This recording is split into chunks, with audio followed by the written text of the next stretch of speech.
Hello student, welcome back to my channel Samrat academy. Student, जितने बच्चे class 10th में 2026 board का पेपर देने वाले हैं उनके लिए वीडियो सबसे ज्यादा इंपॉर्टेंट है। मेरे प्यारों, जो आज की इस वीडियो में आप लोगों को बताने वाला हूं सभी महत्वपूर्ण बहुविकल्पीय प्रश्न सामाजिक विज्ञान का, पूरे किताब का। मेरे प्यारों, जो वैसे अगर हम बहुविकल्पीय प्रश्न की बात करें तो आपकी किताब में कम से कम 300 से अधिक आपके ऑब्जेक्टिव क्वेश्चन हैं, लेकिन आज की इस वीडियो में मैं आप लोगों को बताने वाला हूं टोटल 50 महत्वपूर्ण बहुविकल्पीय प्रश्न। अगर 50 प्रश्न ये तैयार कर लेते हो तो यहाँ पे आपके 20 में 20 नंबर ऑब्जेक्टिव क्वेश्चन जो है बिल्कुल क्लियर हो जाएगा, क्योंकि इससे बाहर नहीं आते हैं। पूरे किताब के मोस्ट इंपोर्टेंट 50 ही ऐसे क्वेश्चंस हैं जो बार बार रिपीटेशन होते हैं, जो कि आज की इस वीडियो में आप लोगों को बताने वाला हूं। अगर आप भी 2026 बोर्ड एग्जाम में सामाजिक विज्ञान में 95% लाना चाहते हो तो इन 50 प्रश्नों को पहले आप लोगों को बिल्कुल तैयार करना चाहिए। कम समय में मैं सारे के सारे 50 क्वेश्चन को कवर कराने वाला हूं। सारे प्रश्न आपको याद होने चाहिए पेपर तक जाते जाते। पहला प्रश्न देखिए क्या है। पहला प्रश्न यह है कि राष्ट्रवाद का प्रारंभ सर्वप्रथम किस देश से हुआ। वेरी वेरी मोस्ट इंपोर्टेंट यह प्रश्न मेरे प्यारे बच्चों है। हर साल यह प्रश्न आता है और इस साल भी यह प्रश्न पूछा जाएगा। तो आपको मालूम होना चाहिए कि राष्ट्रवाद का प्रारंभ जो है सर्वप्रथम किस देश से हुआ। चार ऑप्शन आपके पास हैं, तो किस देश से हुआ मेरे प्यारे बच्चों, तो फ्रांस देश से हुआ। सी वाला ऑप्शन जो है बिल्कुल राइट आंसर हो जाएगा। तो यह प्रश्न बहुत ही ज्यादा इंपॉर्टेंट है, इसको आप लोगों को याद कर लेना है।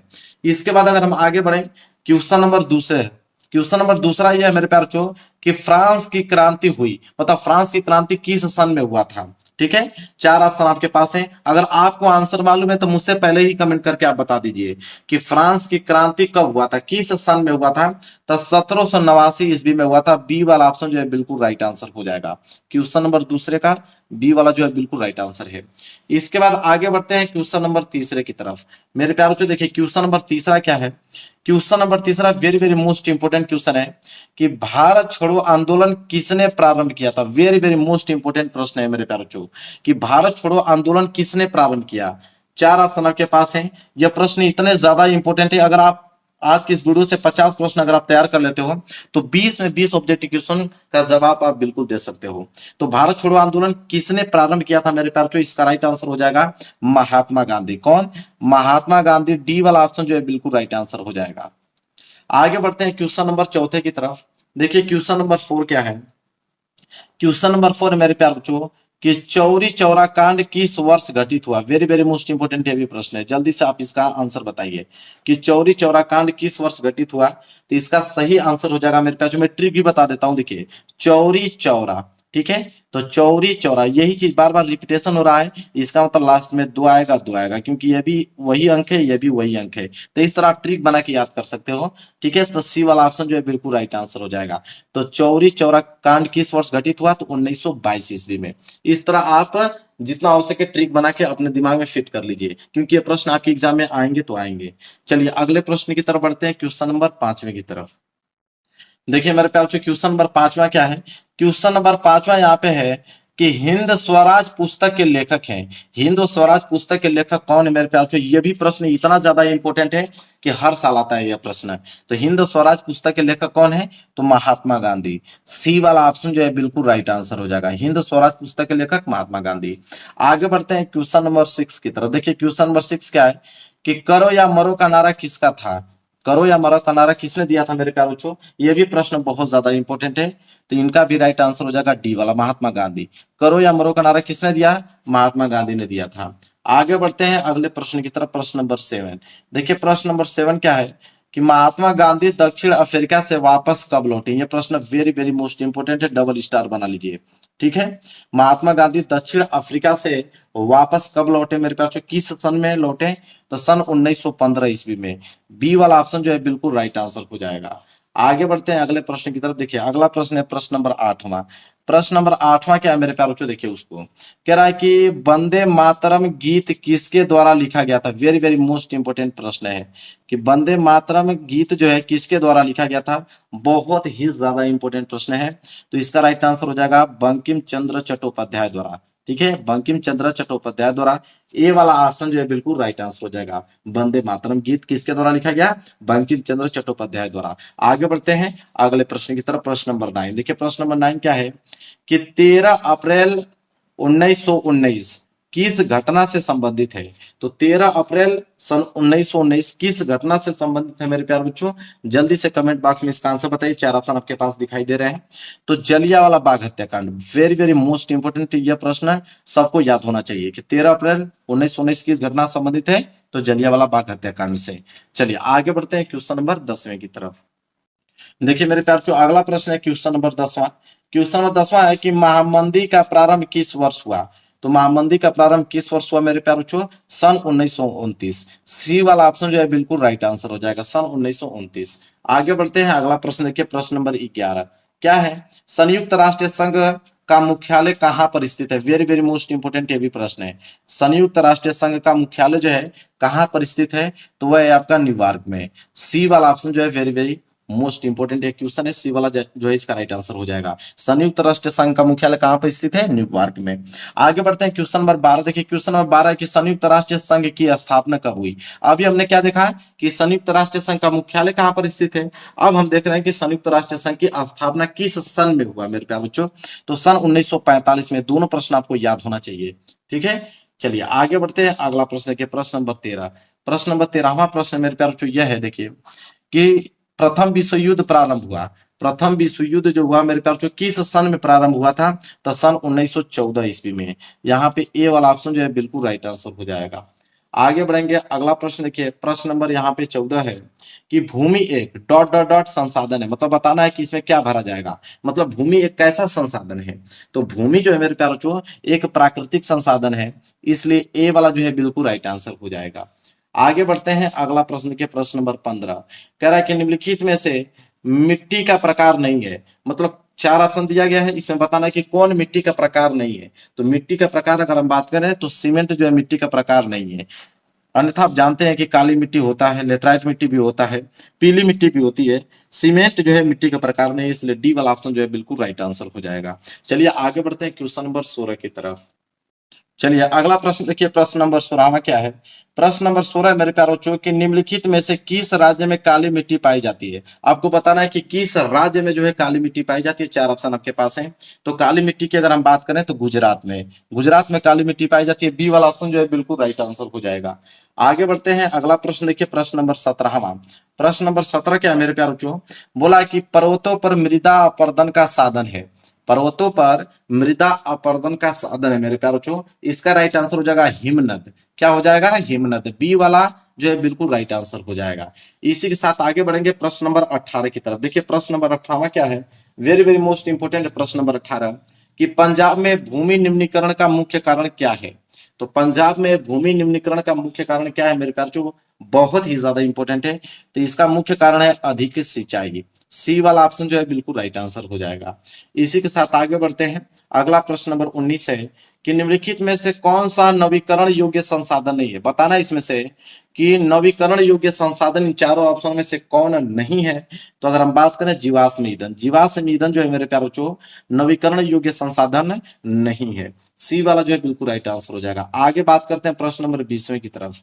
देखिए प्रश्न नंबर 20वां क्या है कि चाय की खेती के लिए कौन सी मिट्टी उपयुक्त है? मतलब चाय की खेती के लिए कौन सी मिट्टी जो है अधिक उपयोगी होती है? तो अगर हम बात करें तो इसका राइट आंसर हो जाएगा लेटराइट मिट्टी। लेटराइट मिट्टी जो है मेरे प्यारे बच्चों चाय की खेती के लिए बहुत ही उपयुक्त मानी जाती है। आगे बात करते हैं, अगला प्रश्न देखिए, प्रश्न नंबर 21। प्रश्न नंबर 21 है कि निम्नलिखित में से किस राज्य में सीढ़ीदार खेती की जाती है? किस राज्य में सीढ़ीदार खेती की जाती है मेरे प्यारे बच्चों? ठीक है, सीढ़ी बनाकर वहां पे खेती की जाती है मेरे प्यारे बच्चों, वह आप लोगों का उत्तराखंड। क्या है? उत्तराखंड। डी वाला जो है बिल्कुल राइट आंसर हो जाएगा। आगे बात करते हैं अगले प्रश्न की तरफ, प्रश्न नंबर 22।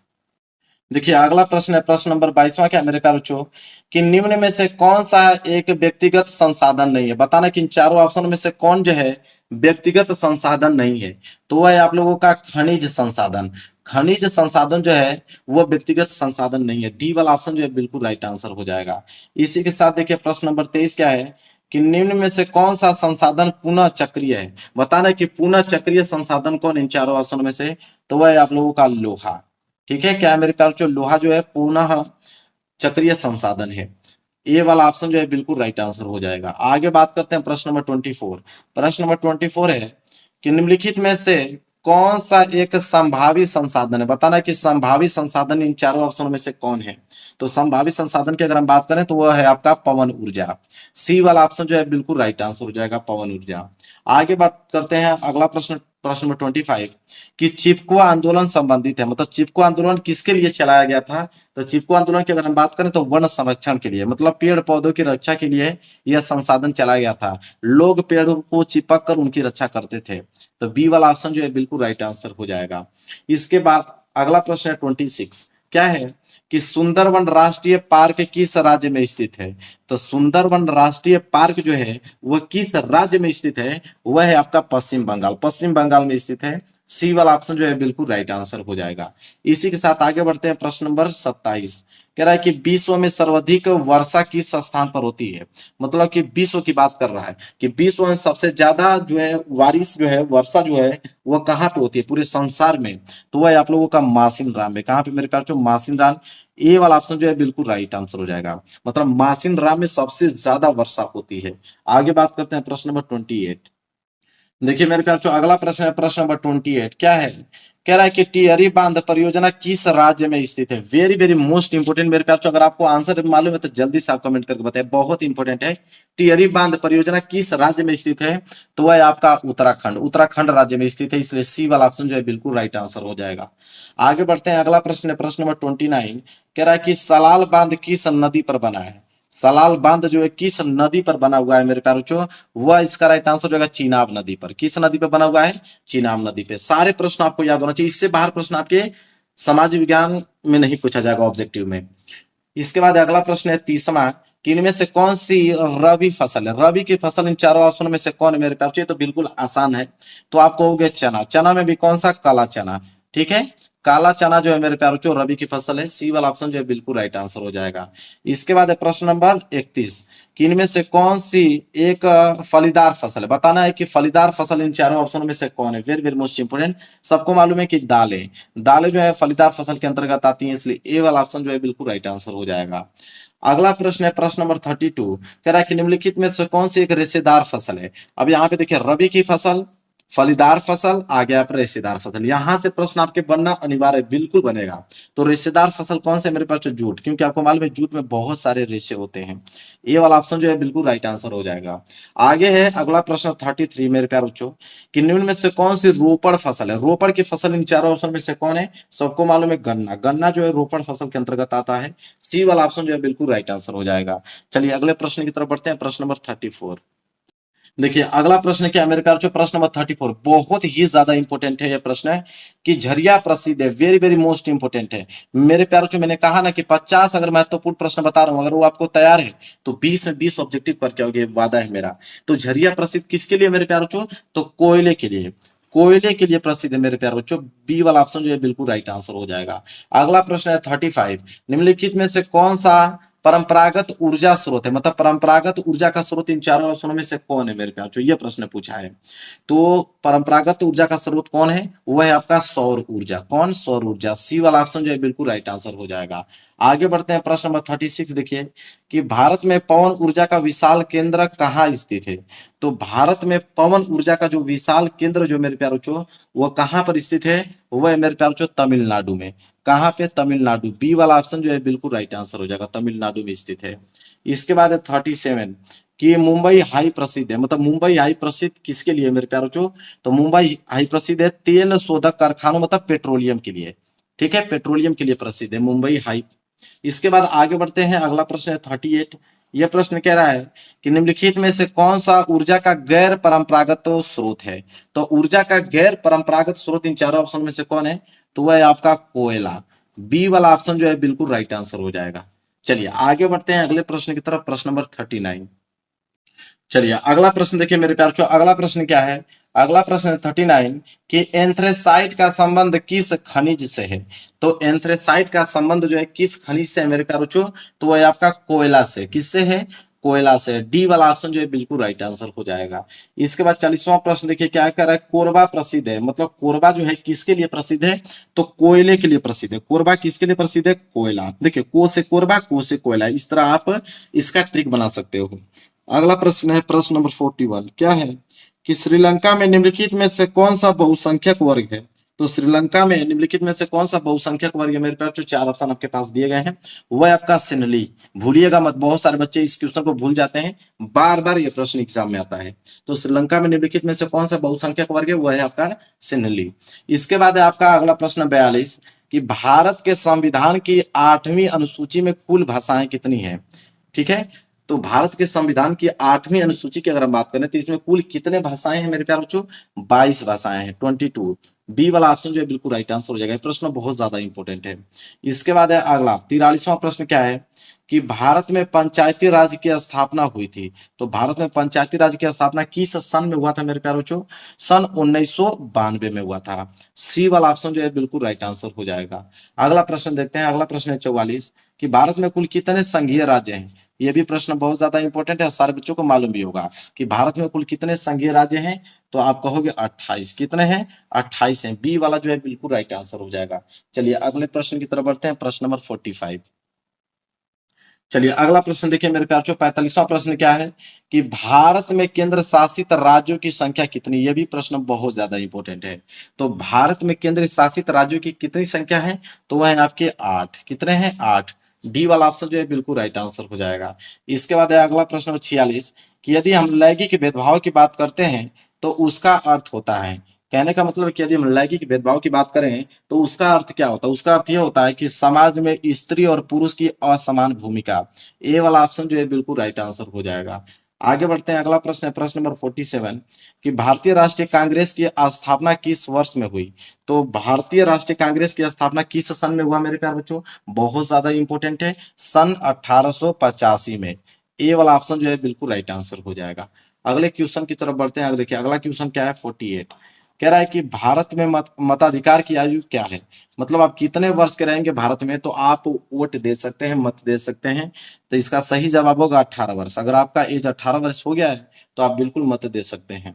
इसके बाद अगला है 49 कि लोकतांत्रिक शासन व्यवस्था अन्य व्यवस्थाओं से अच्छी है क्योंकि यह। तो मेरे प्यार बच्चों देखिए, लोकतांत्रिक शासन व्यवस्था जो है अन्य व्यवस्थाओं से अच्छी है, इसलिए होती है क्योंकि सभी नागरिकों में समानता को बढ़ावा देती है। यह बिल्कुल सही है। इसके बाद व्यक्ति की गरिमा को भी बढ़ावा देता है, यह भी सही है। तो इसका सही आंसर क्या होगा? सी वाला ऑप्शन। मतलब ए और बी दोनों सही है, इसलिए सी वाला जो है बिल्कुल राइट आंसर हो जाएगा। चलिए लास्ट प्रश्न की तरफ बढ़ते हैं, प्रश्न नंबर 50।